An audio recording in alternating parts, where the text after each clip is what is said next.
Palavras do Santo Evangelho perdoem nossos pecados. Que coisa maravilhosa, meus irmãos e minhas irmãs, podemos encerrar a primeira semana do tempo comum. Com essa missa nós fechamos a primeira semana. Amanhã já é o primeiro dia da segunda semana do tempo comum. Terminar essa semana com essa palavra. Como eu queria que cada um aqui hoje pudesse deixar ecoar lá no mais íntimo do seu ser essa palavra que o Senhor olha e dirige para cada um pessoalmente. Uma das grandes armas, e eu escrevi demoradamente sobre isso no meu livro Segredos para a Cura Interior. Uma das armas mais poderosas que o demônio tem, e vocês sabem que quando eu falo demônio é porque o assunto é muito sério, que o demônio tem para nos impedir de acolhermos as graças de Deus, entre elas a cura e a libertação, é jogar na nossa cara o nosso passado. Se há uma área da sua vida, aliás, eu escrevo no livro e reafirmo aqui, a única área da nossa vida sobre a qual o demônio tem algum poder, é o nosso passado. Quando não é assimilado por nós. Quando nós entramos numa atitude de ficarmos remoendo o passado, voltando ao passado, ruminando ao passado, justificando-nos pelo passado. Aquelas experiências que nós tivemos que foram negativas, e aqui não há nenhum de nós, a começar de nós sacerdotes, diáconos, nenhum de nós, que não tenhamos tido experiências negativas no passado. Aqui não existe nenhum de nós, e nem aqueles que nos veem pela televisão ou pela internet do outro lado do oceano, que não tenha feito um monte de bobagem enquanto era criança, adolescente, jovem ou adulto. Não há nenhum de nós que não tenha cometido pecados leves, pesados ou graves no passado. Esse não é o problema. O problema não é nem aquilo que a gente fez ou deixou de fazer, nem o mal que a gente fez e nem o bem que a gente deixou de fazer. A arma que o encardido tem para atazanar a nossa vida é fazer-nos apegados ao passado.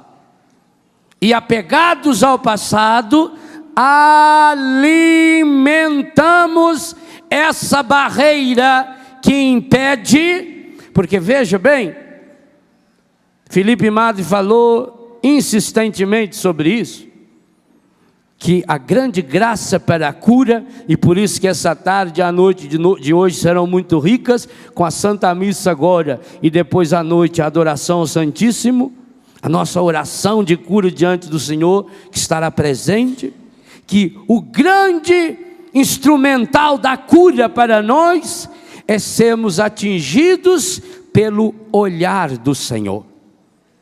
E meus irmãos, isso o demônio não pode impedir.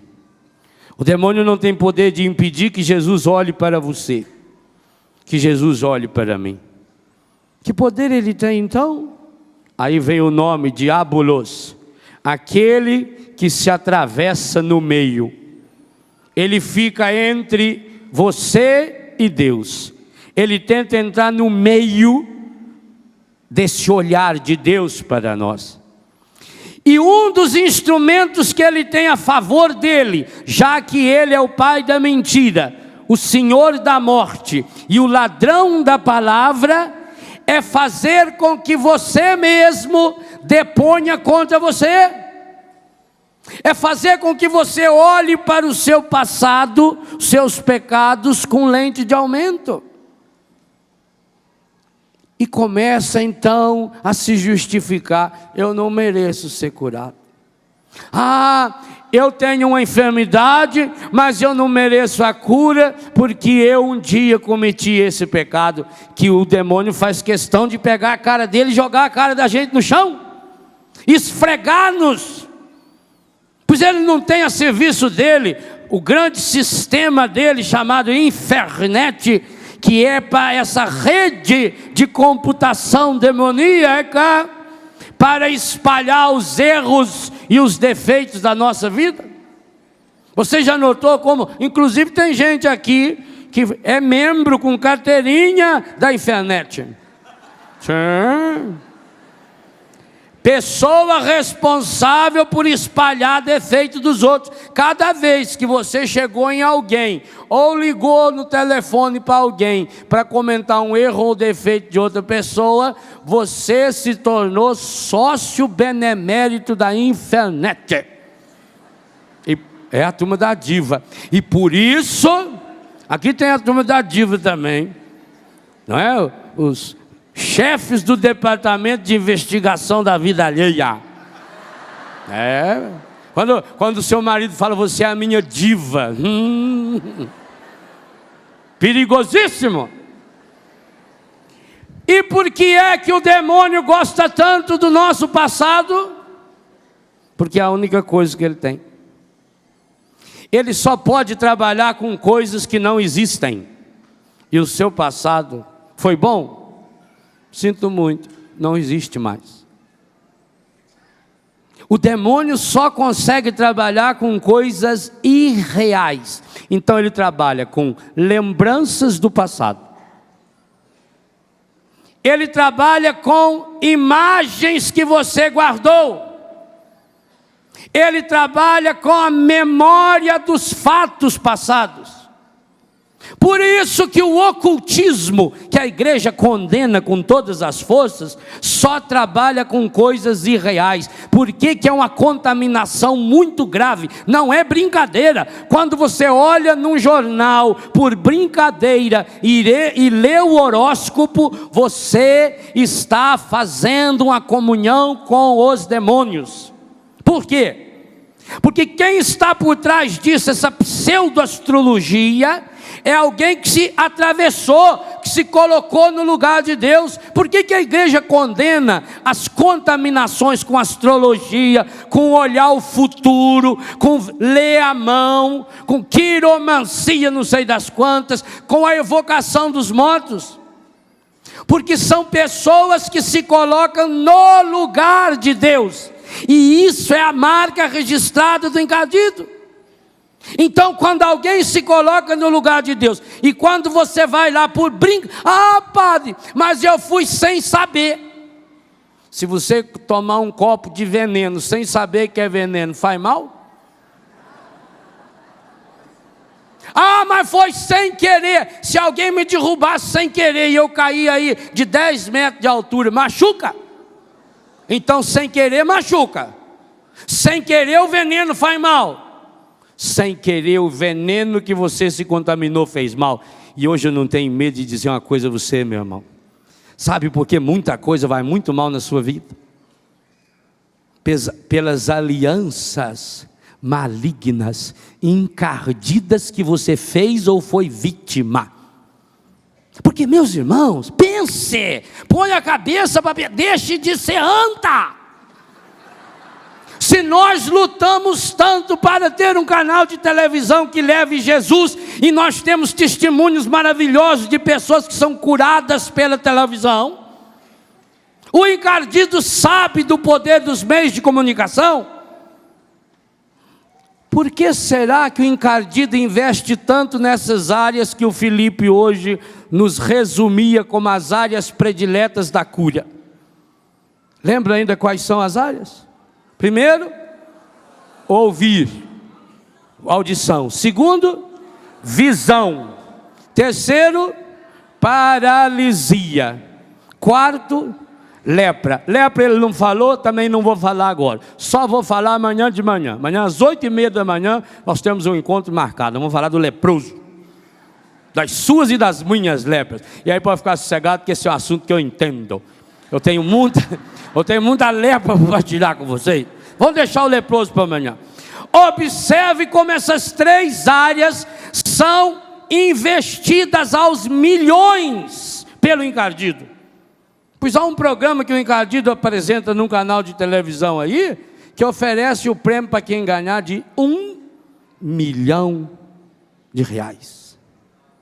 Hein? 1 milhão! Para quê? Para você eliminar todas as pessoas da sua vida. Se for um parente seu que ganhar esse prêmio, meus pêsames. Porque significa que nos critérios daquele canal do lobo, aquela pessoa é a mais parecida com o encardido. Por isso ganhou o prêmio. Que coisa medonha. Porque ele investe tanto em instrumentos que primeiro atingem a nossa capacidade de ver. Já preguei muito sobre isso aqui. No meu livro Experienciar Milagres, há 2 capítulos que falam sobre isso, sobre essa cegueira. Ele investe uma fortuna no campo visual. É o campo que movimenta, por exemplo, a moda. Está acontecendo no Rio de Janeiro, a Fashion Rio. Vai ter em São Paulo semana que vem, São Paulo Fashion Weekend.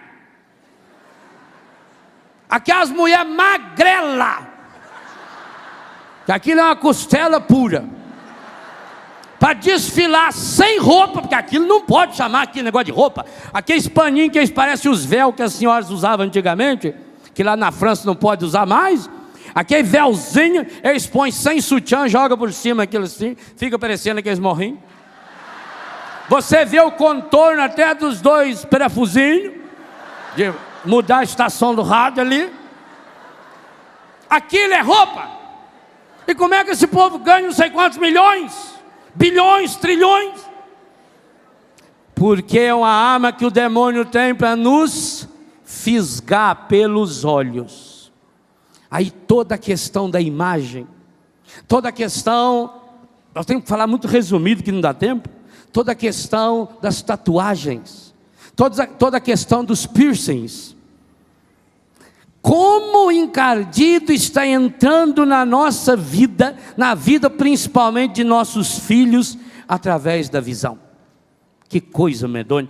Quanta gente da sua família, da minha família, encontra-se perdida, porque viciada em novelas, em filmes, nesses programas que mostram o quê?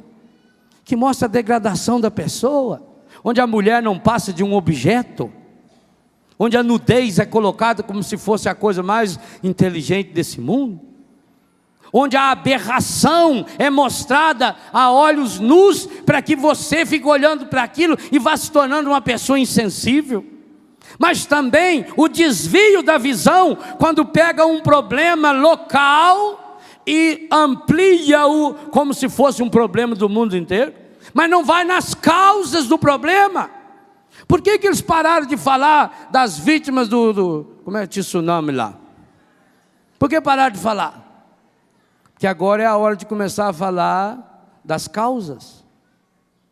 É hora de começar a falar que tinha um monte de gente que estava lá para pecar. Porque o turismo sexual na Tailândia era uma coisa que o mundo inteiro sabia, e que inclusive os governos, sabendo das ameaças, do perigo dessa onda gigante, mas para ganhar dinheiro dos turistas. Não é verdade isso? Todo mundo sabe que é. Então agora tem que parar de falar. Já prestou o serviço, já virou assunto, todo mundo já comentou, a televisão já mostrou, agora é hora de esquecer o assunto. Agora, quando que deveria ser a hora de se comprometer, esquece. Mas o quanto que o encardido investe para nos tornar pessoas surdas.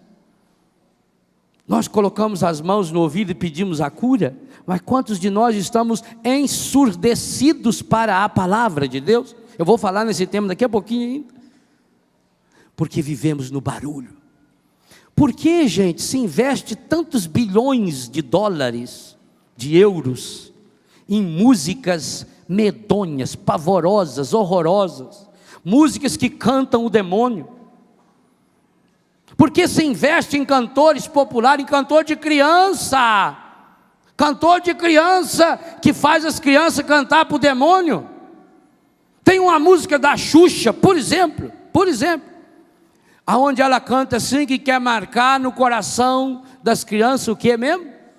Ela quer marcar um X. Quantas vezes ela fala que quer marcar um X?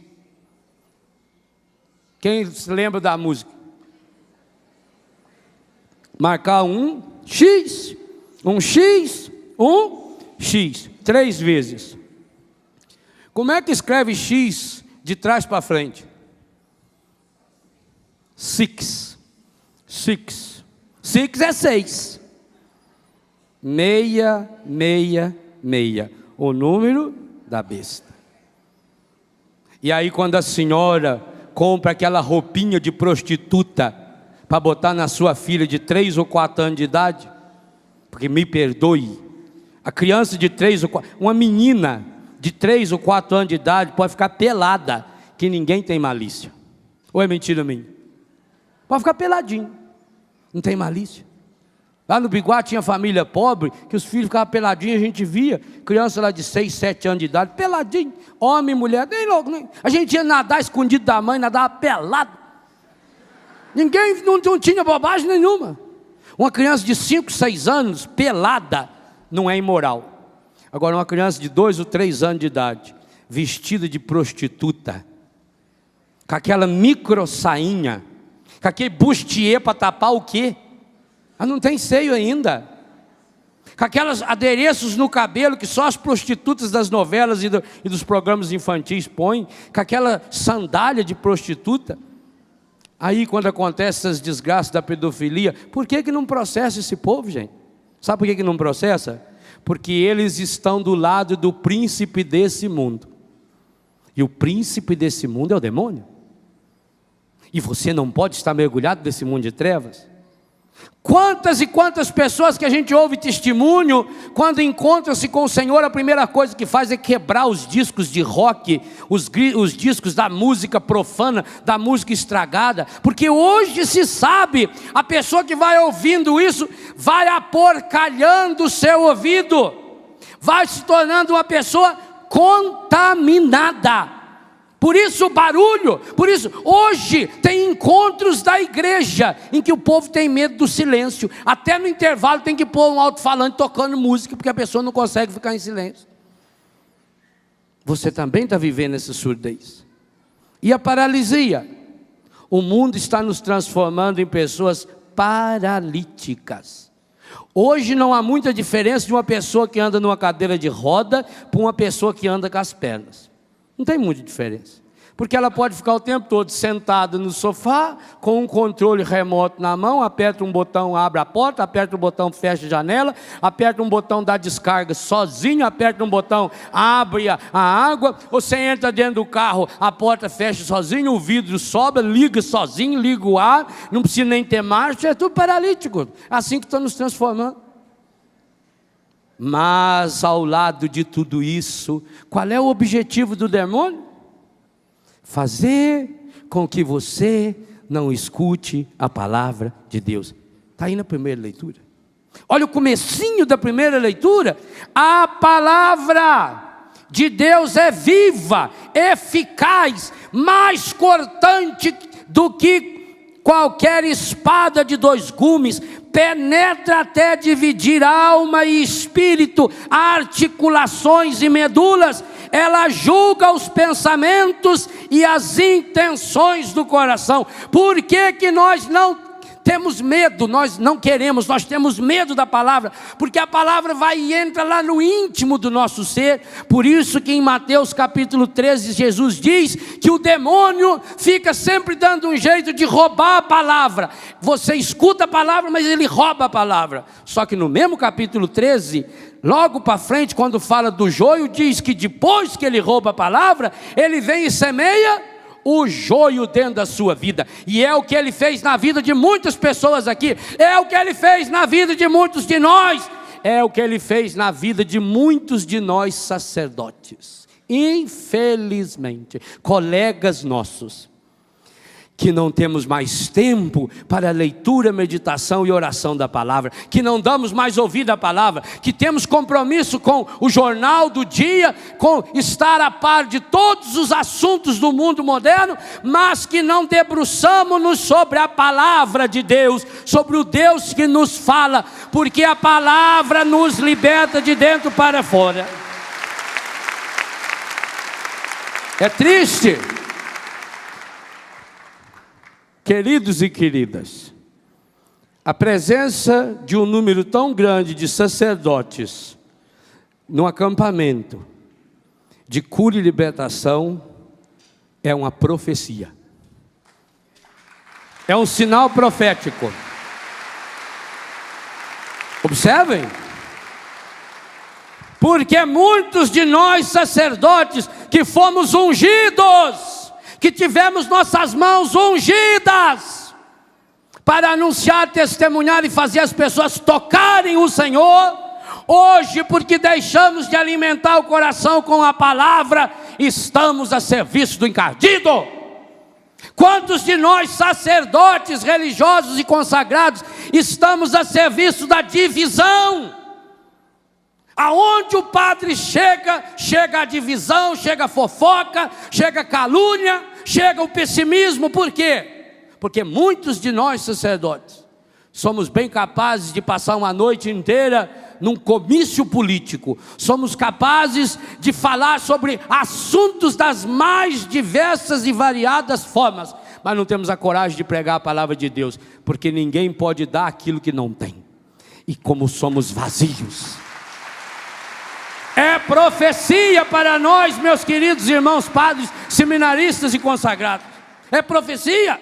Precisamos ser homens e mulheres repletos desta palavra, para que essa palavra opere exatamente esse milagre que nós precisamos, que ela entre no mais íntimo do nosso ser, que ela arrebente aquelas coisas estragadas dentro de nós, que ela julgue os pensamentos e as intenções do nosso coração, que ela faça conosco o que está aqui, e não há criatura que possa ocultar-se diante dela, tudo está nu e descoberto aos seus olhos.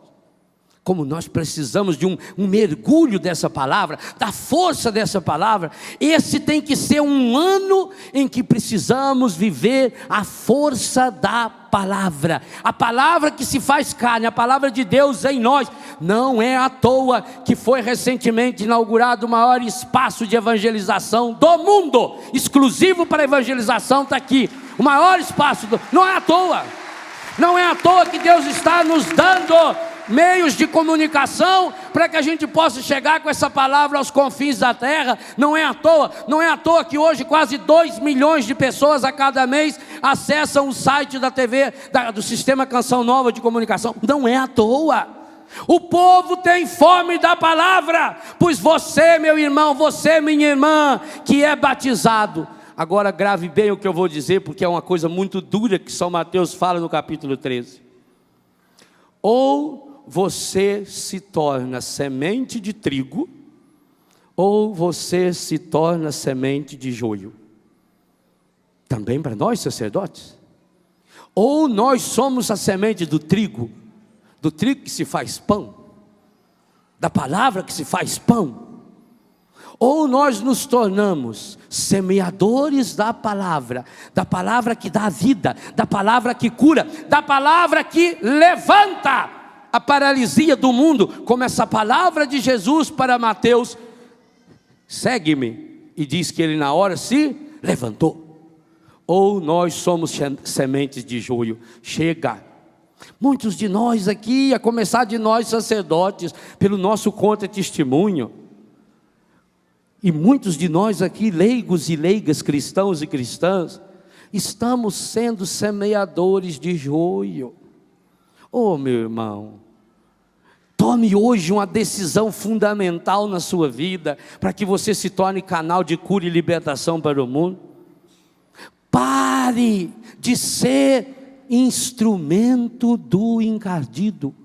É com tristeza que eu digo a você, é com tristeza que eu digo para você, minha irmã, menina, aqui tem moças que têm o corpo maravilhoso, embora eu não estou vendo, eu imagino. Tem moças e rapazes que têm o corpo fantástico, mas é uma pena que esse corpo tão bonito está sendo usado pelo demônio. Que pena. Há quantos aqui que têm uma inteligência brilhante, uma inteligência espetacular, um dom maravilhoso, mas está sendo usado pelo demônio? Quantos aqui têm dons artísticos que estão sendo usados pelo demônio?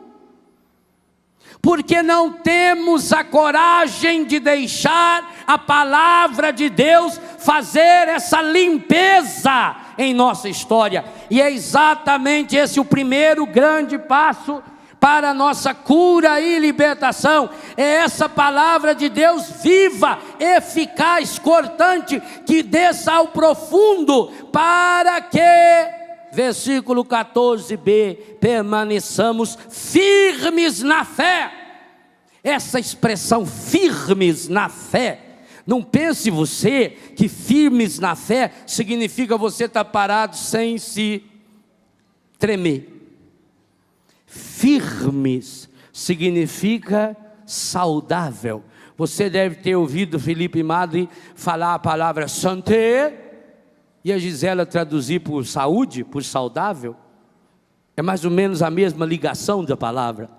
A palavra firme significa cheio de saúde, tanto que o contrário de firme é infirmos, enfermo. Daí vem enfermaria, enfermidade, enfermeiro. Firme na fé significa você precisa nesse ano cultivar uma fé sarada, uma fé restaurada. Você precisa purificar a sua fé, a começar por alguns objetos contaminados que você tem dentro da sua casa. Há pessoas aqui em casa que tudo vai mal na vida porque tem objetos contaminados, coisas que um dia foram entregues ao demônio, coisas que receberam orações demoníacas, porque o demônio tenta fingir e tenta copiar todas as coisas de Deus. Ele tenta fazer milagres. O demônio também pode fazer muitas curas, muitos milagres, mas com o objetivo de levar a pessoa a ser cada dia pior. Os milagres do demônio levam a pessoa a ser cada dia mais centrada em si mesma, mais em si mesmada, mais voltada para si, menos generosa, menos doadora. Por isso que o tema desse acampamento é libertos para servir. Se eu não coloco os meus dons a serviço do reino, esse é um sinal claro de que o dom que eu recebi não está sendo usado pela graça de Deus, mas que infelizmente eu estou usando-o de forma contaminada e encardida. Quantos tem lá em casa objetos que veio de centro de macumba, roupa? Ah, padre, mas macumba pega? É claro que pega. Por basta você jogar uma pedra num telhado de vidro. Se você jogar uma pedrada num telhado de aço, a pedra volta em você.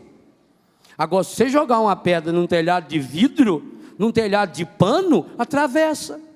Então, se a pessoa não está firme em Deus, e é claro, se ela foi num centro de macumba, é porque ela não está firme em Deus, é só deixar de ser besta. Então pega e faz um mal medonho. Aliás, muita gente aqui está com doença grave, porque foi contaminado num desses centros. Doença que está destruindo a família inteira. Quantas pessoas vítimas de bruxaria? Bruxaria é toda a experiência dessas pessoas aí que usam roupa, objeto pessoal, fotografia, nome da pessoa, que costura o nome da pessoa, bota na boca de sapo, joga na água. Objetos contaminados, cultos medonhos, pavorosos. O satanismo está se alastrando.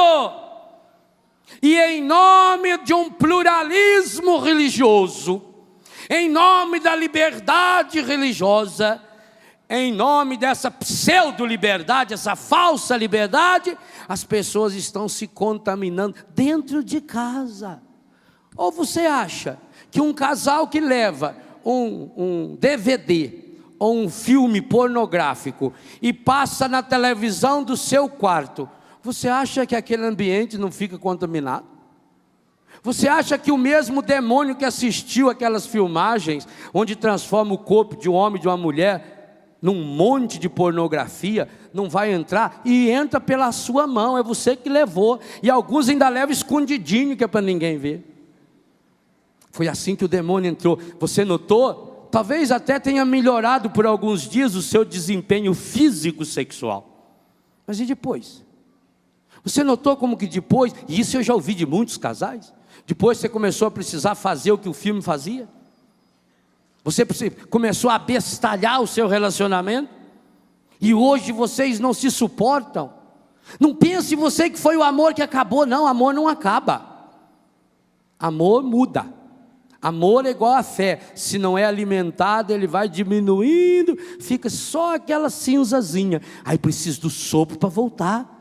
Você já notou como o seu matrimônio vai mal? E talvez você fica pondo desculpas, porque fulano fez isso, é por causa daquilo. Não é não, hoje eu vou ter que dizer para você com todas as letras, é porque você abriu uma brecha para o encardido dentro da sua casa.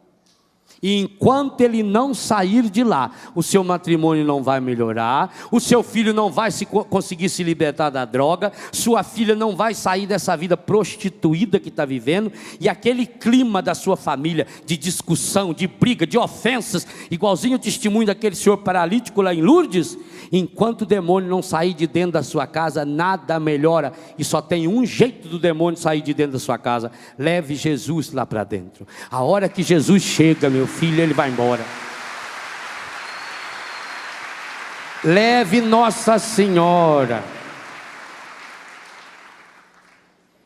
Quantas vezes que eu deito na minha cama hoje, como um homem que tenho quase 300 filhos, que já tenho a maior parte dos meus cabelos brancos, embora eu mesmo os pintei de branco, que é para combinar com a hóstia. Fica uma coisa, na televisão fica mais, fotografia melhor. Quantas vezes que eu deito no meu travesseiro e diante dos problemas que acontecem com os meus filhos, os meus consagrados, eu começo a rezar e a pedir a força de Deus. Quantas vezes eu me lembro de mamãe, quem sabe mamãe está assistindo, benção mãe. Me lembro de mamãe, quando ela enfiava embaixo do colchão uma santa correia que ela tinha. Uma santa correia mesmo, não é aquela que ela dava na gente não. Com aquela ela não dava na gente, graças a Deus. Ou se não, palha benta do domingo de Ramos. Como é que a nossa mãe simples, sem estudo, lá do Biguá, como é que ela sabia que precisava ligar algo de sagrado na cama do filho? Como é que nossas mães sabiam disso? E hoje, ô mãe, ô pai, me desculpa a honestidade que eu tenho que falar com você, estou até falando num tom mais baixo, que é para não machucar muito. O que você está pondo na cama do seu filho? Ou você bota Deus, ou o encardido não vai sair de lá.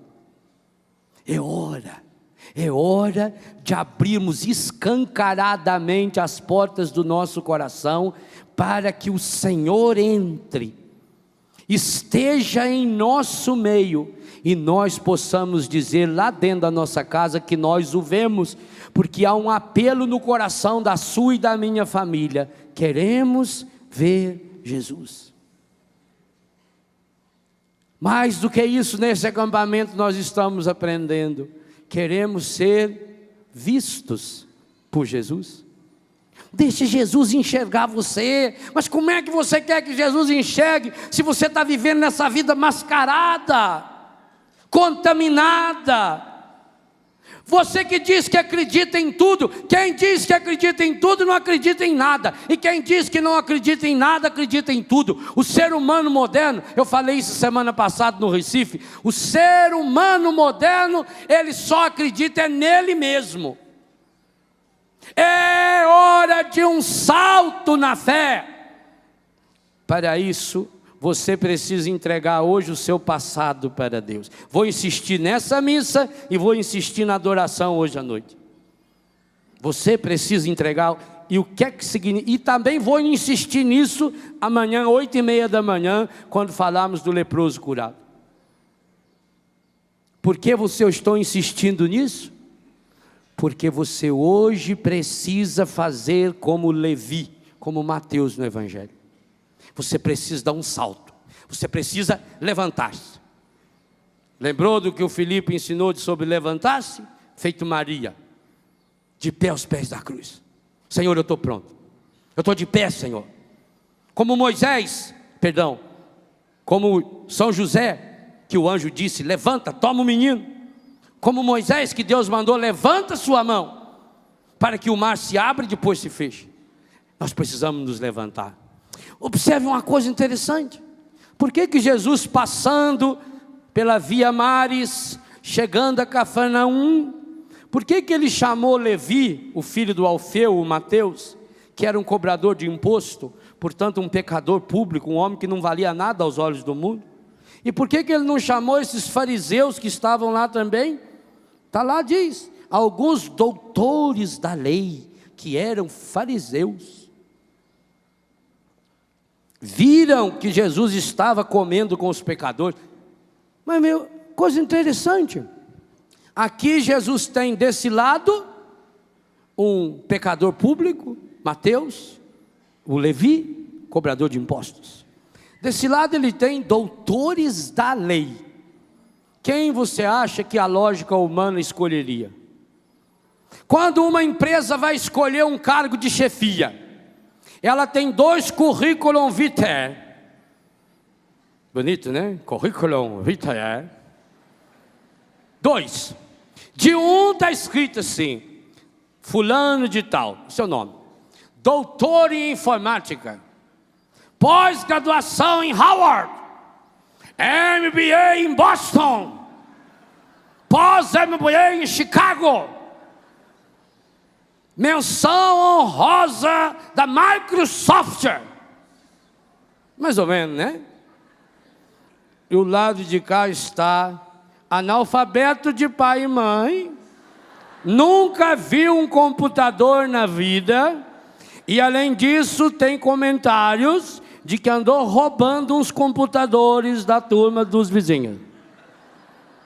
Qual dos dois você escolheria para ser chefe na sua empresa de computação? Não minta. Quem? Quem o mundo escolhe? E por que Jesus escolheu Mateus? Sabe por quê? Jesus preferiu escolher uma pedra bruta do que uma joia que tinha sido lapidada pelo encardido. Jesus é espetacular. Sabe por quê? Porque se ele tivesse chamado o fariseu, doutor da lei, a única coisa que o doutor da lei ia fazer era subir num pedestal, colocar uma roupa maior ainda e dizer, eu fui chamado. Mas o Mateus não valia nada. Assim que ele foi chamado e seguiu Jesus, o que ele fez? Isso eu acho espetacular. Por isso eu escrevi o meu livro Corações Curados. O que o Mateus fez? Levou Jesus para jantar na casa dele. Ou você não prestou atenção no Evangelho, ou eu li onde não estava escrito isso. Levi se levantou e seguiu.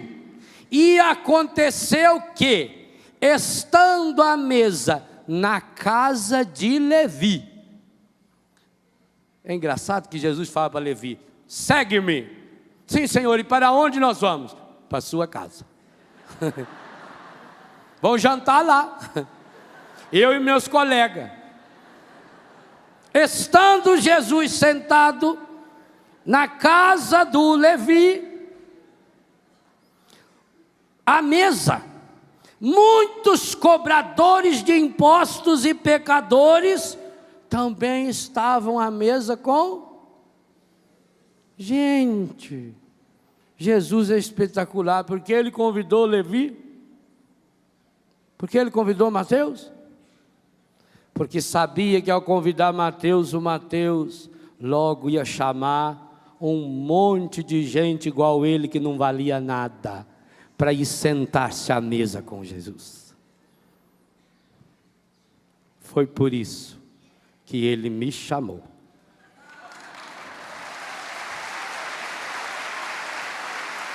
Foi por isso que Ele chamou você. Então pare de se comportar como se fosse doutor da lei, fariseu. Nós paramos também, principalmente nós. Ou nós paramos de comportar-nos como eles, ou nós vamos ficar no time deles. Pare de se comportar como um fariseu que bota uma máscara, que se acha a pessoa mais importante do mundo. Seja como Levi, seja como Mateus. Eu não sou nada, eu não valho nada, eu não presto, eu sou pecador, mas o Senhor me chamou, aleluia. E eu não quero mais voltar. Ah, que coisa linda, é isso que você veio fazer nesse acampamento, para levar Jesus para a sua casa. Que maravilha! Se amanhã à noite, ou segunda ou terça, quando você estiver em casa pela primeira vez, em torno da mesa, ao redor da mesa da sua casa, puderem estar outras pessoas iguais a você, para receber o Jesus vivo que você encontrou aqui. Porque aquelas pessoas estão dizendo lá também, queremos ver Jesus. Gente, essas pessoas que vão para esses lugares de demônio, essas pessoas que vão para esses lugares de pornografia, de prostituição, lá no mais íntimo elas querem ver Jesus. Mas se querem ver Jesus, padre, por que então não vem na igreja? Vem na igreja e se encontra conosco. Um bando de publicanos, mas que se comporta como se fosse fariseu, que ficamos julgando e condenando as pessoas. Aí como é que ele não tem jeito? É hora de tirar a máscara, é hora de deixar a palavra de Deus entrar lá nas nossas medulas, lá no mais íntimo do nosso ser, e expulsar daí aquilo que em nós não pertence a Deus. Essa pergunta você tem que responder até a adoração de hoje à noite. Só você pode responder. Você vai precisar hoje de um momento de silêncio entre o final da missa e o começo da adoração. A adoração começa às 9 horas. Você vai precisar de um momento de silêncio, embaixo de uma árvore, ou na hora que estiver tomando banho, fazendo xixi, não interessa. Sim, um momento de silêncio, só você. E você precisa perguntar: o que está em mim, em minha vida e em minha casa, que eu sei que não pertence ao Senhor? Segunda coisa, você precisa trazer para essa noite o seu passado. Se foi bonito ou feio, tanto faz. Você precisa tomar a decisão que Mateus tomou. Na mesma hora ele se levantou e passou a seguir Jesus. Ele não se justificou. Jesus não perguntou para ele: ô Mateus, você teve algum problema, algum trauma psicológico na infância que levou você a roubar tanto, Mateus? Qual é o seu problema? Mateus, meu querido, você teve algum problema? Vem cá que eu vou fazer uma oração para você, porque você teve um trauma na infância, aonde o seu pai não dava dinheiro para você, então você se tornou esse ladrãozinho profissional, Mateus. Jesus não fez nenhuma pergunta sobre o passado de Mateus. Por quê? Porque Mateus sabia muito bem quem ele era. Tanto que levou para sua casa junto com Jesus essas pessoas que, como ele, estavam mergulhadas no pecado. É isso que nós precisamos nos tornar. Nós precisamos ser pessoas libertas para servir e não para outra coisa. Por que Deus vai me curar? Em primeiro lugar, porque Ele me ama com amor infinito, com amor eterno, e não há nenhum pecado que você tenha cometido nesse mundo que possa impedir o amor de Deus de chegar até você. Essa é a grande certeza que Jesus veio nos falar. A grande certeza que a Bíblia nos dá não é de que existe pecado em nossa vida, coisa maravilhosa. A Bíblia não veio no mundo para mostrar você tem pecado, você tem pecado. Essa não é a função pedagógica da Bíblia. A função pedagógica da Bíblia é dizer: Deus é maior que o seu pecado. Essa é a verdade fundamental da Bíblia. A verdade fundamental da Bíblia não é explicar as causas da doença. O próprio catecismo da Igreja Católica afirma que há uma intimidade entre a doença e o pecado, que há uma íntima relação, que nós não sabemos bem qual é. Sabemos que ela existe, mas o mesmo catecismo afirma: o nosso Deus é maior do que as nossas enfermidades, sejam elas quais forem, sejam físicas, psíquicas, afetivas, sexuais, espirituais. Deus é maior. Outra coisa fundamental que nós precisamos tomar posse para pormos em andamento a graça da cura em nossa vida. Nossos pecados já foram derrotados pelo sangue de nosso Senhor Jesus Cristo no Calvário. Ele tomou sobre si as nossas enfermidades.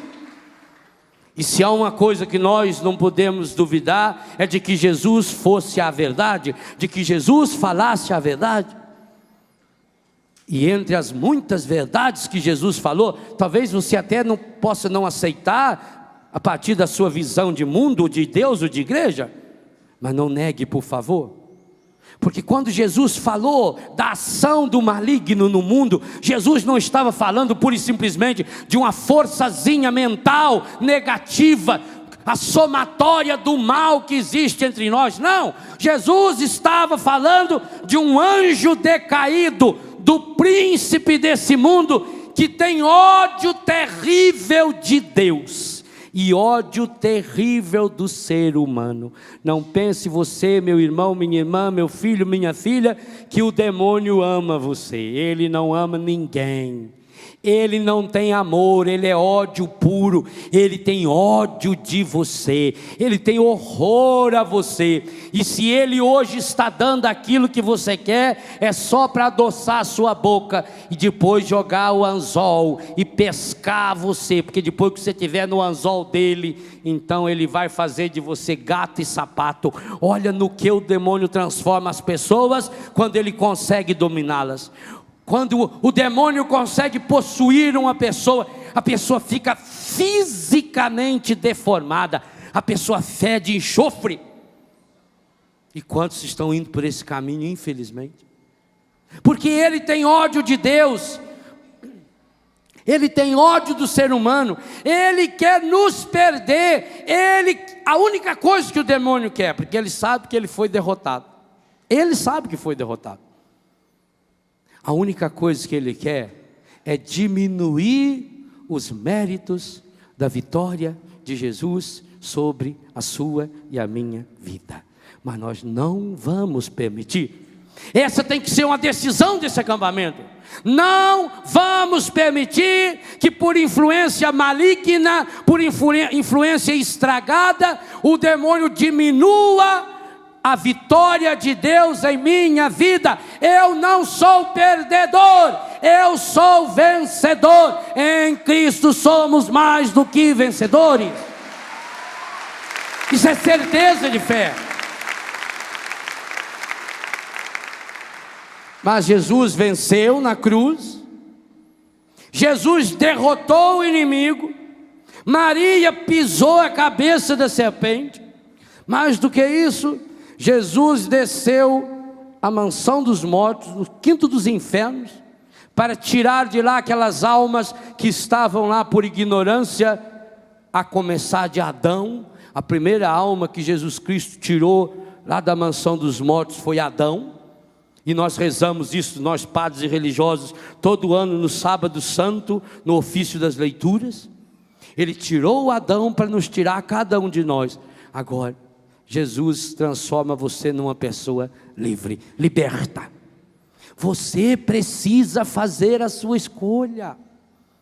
Você precisa ter a atitude de Levi. É você que hoje precisa se levantar. Eu não sei em que cadeira você está sentado. Eu não sei. Eu não sei se o seu problema é uma contaminação sexual. Eu não sei se você está, o demônio na sua vida está espalhando doenças para o seu corpo. Ô meu irmão, nós temos que começar a pensar segundo a nossa fé. Quantos aqui estão já há anos tomando remédio? Vai no médico, vai no outro, toma remédio, faz tratamento, cura aqui, a doença aparece em outro lugar. Faz os exames, não aparece nada. Ô meu irmão, é hora da gente ser humilde e reconhecer, peraí, aqui poderá ter uma influência maligna sim. Nós não estamos falando numa atitude de criança, numa atitude infantil, teologicamente infantil, como muitos têm, que se cair uma lâmpada dessa aqui, é capaz de dizer que é o demônio que empurrou. Ele não tem esse poder não, isso é infantilismo. Nós não estamos caindo no infantilismo, mas nós temos que pensar que existem causas e consequências. Se a própria ciência diz, olha, eu não consigo entender qual é a causa, eu não consigo entender, porque, veja, tudo que eu podia fazer para você melhorar, eu já fiz. É a ciência que está dizendo para você, pode ter aqui uma contaminação espiritual. Talvez tenha sido seu avô, sua avó, seu pai, sua mãe, padrinho e madrinha. Tome muito cuidado em quem você leva para padrinho e madrinha de batismo, de crisma, de ordenação. Padrinho e madrinha, seja do que for, muito cuidado. Porque como eles têm o poder de abençoar você, eles têm o poder de amaldiçoar você. O mal é uma realidade objetiva? Pode ser que dentro da sua família, não fala que tem família de suicida, família que vem matando umas às outras, existe, infelizmente existe, isso é real, isso é teológico, isso é maturidade espiritual, e eu desafio os teólogos ou outros que se dizem tais, a dizer que eu estou errado, mas por favor, primeiro neguem o catecismo, depois venham me negar, porque o catecismo é muito maior do que eu e afirmo o que eu estou afirmando. Há situações de contaminação na sua vida, situações muito sérias.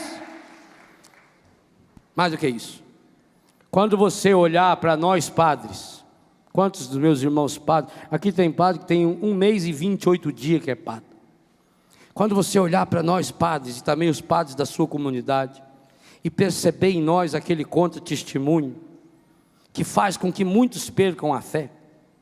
Eu sei, eu já dei e meus irmãos já demos, contra-testemunho de sacerdote.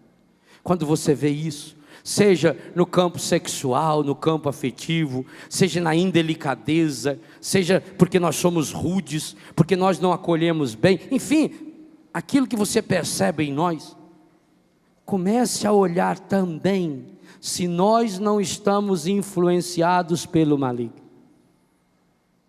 Mas padre, se eu descobrir que o senhor, padre Léo, ou um outro padre estejam contaminados pelo demônio, ele se traveste em anjo de luz, o que eu posso fazer? Você pode fazer muito. Uma Ave Maria que você rezasse com muita fé, seria uma alavanca poderosa para tirar-me ou alguns dos meus colegas padres do fundo do inferno em que nós estamos nos mergulhando. Uma Ave Maria. Mas nessa hora, a comunidade influenciada pelo demônio, ao invés de rezar uma Ave Maria, sai fazendo comentários. Aliás, alguns até gostam quando o padre erra, porque aí justifica a hipocrisia de vida que vem levando. Alguns até gostam. Alguns, quando descobrem que um padre caiu num pecado, fica feliz da vida. Eu já falei que se eu tirar umas 100 mil pessoas do buraco do cigarro, ainda é pouco. Porque uma vez, quando eu fumava ainda, uma pessoa chegou para mim e falou, graças a Deus que o senhor também fuma. Verdade? Ai, que bom, eu tinha peso de consciência, agora eu não vou ter mais, porque o padre fuma. O que acontece quando vê um de nós indo para essas valetas que o encardido ama? Quantos nessa hora começam a falar mal, a fazer mais fofoca, a ir na rádio, a espalhar no jornal, a jogar mais malícia, a aumentar ainda, a inventar mais coisas ainda? Pelo amor de Deus, nessa hora, a única coisa que eu estou pedindo é uma Ave Maria. Uma, é muito. Uma Ave Maria, um Pai Nosso. Foi Jesus que ensinou a gente a rezar. Pai, não nos deixeis cair em tentação, mas livrai-nos do mal. Foi Jesus que rezou por mim e por você, na sua oração sacerdotal. Pai, eu não peço que os tire do mundo, eu peço que os livre do maligno. Nós precisamos ser os padres, as freiras, os consagrados, os leigos, os jovens, os missionários, precisamos ser libertos para servir. Então, meu irmão, não tenha medo de reconhecer que talvez lá na sua casa, aquela situação, sabe, que você não consegue entender. Como é que logo aquele seu filho? Quantas mães me procuram e falam: Padre Léo, eu não consigo entender, padre. Esse menino era ótimo. Esse menino só tirava nota boa. O senhor precisa ver, padre, como é que ele me tratava. Ele sentava no meu colo, ele beijava meu marido. Padre, de uma hora para outra, padre, ele mudou por completo. Até a fisionomia dele, o olhar dele.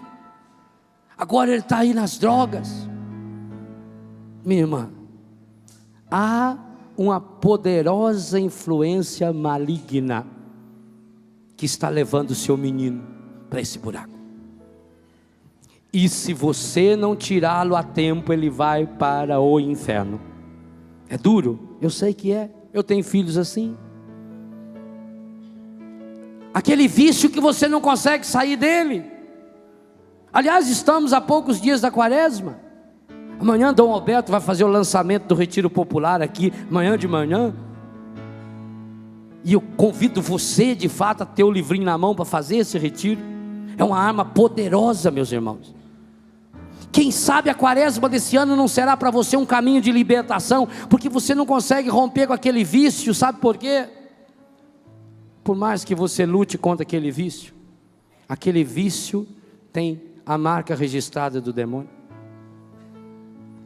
Alguns que estão com doenças graves, na raiz dessa sua enfermidade está uma contaminação demoníaca. Padre, mas o que eu posso fazer, padre?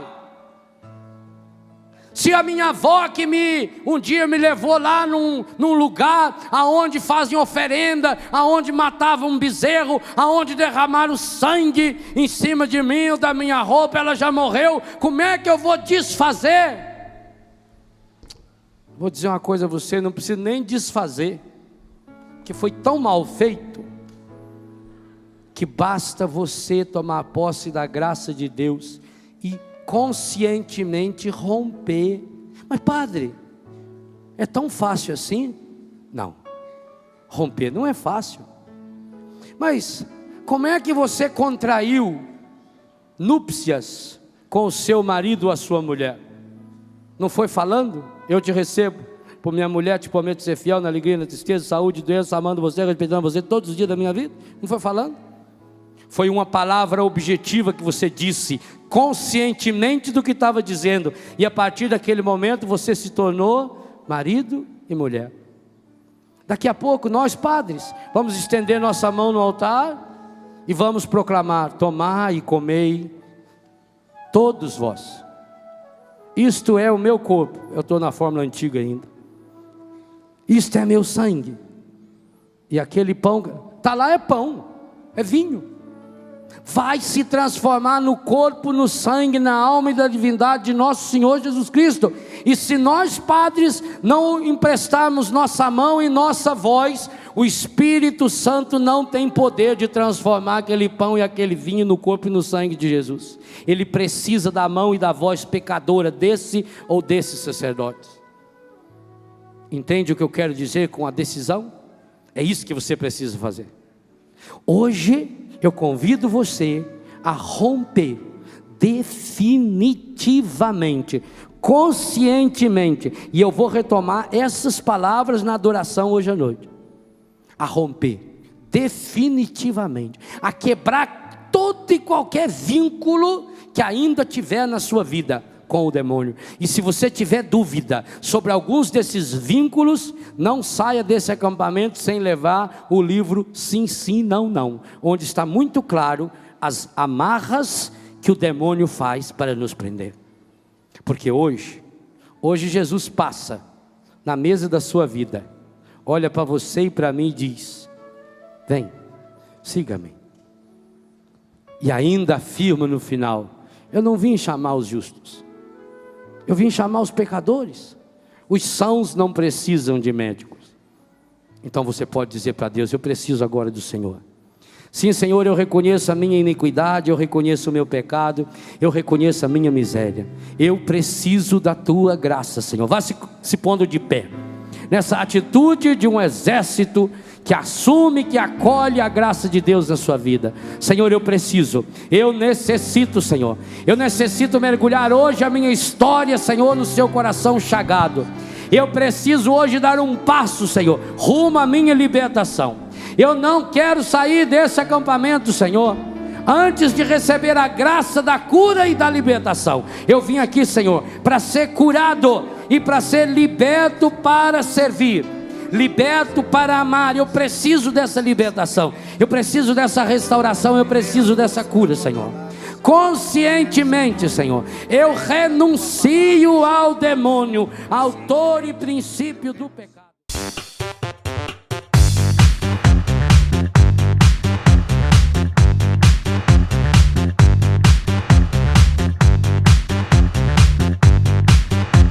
CançãoNovaPlay.com. Assine já!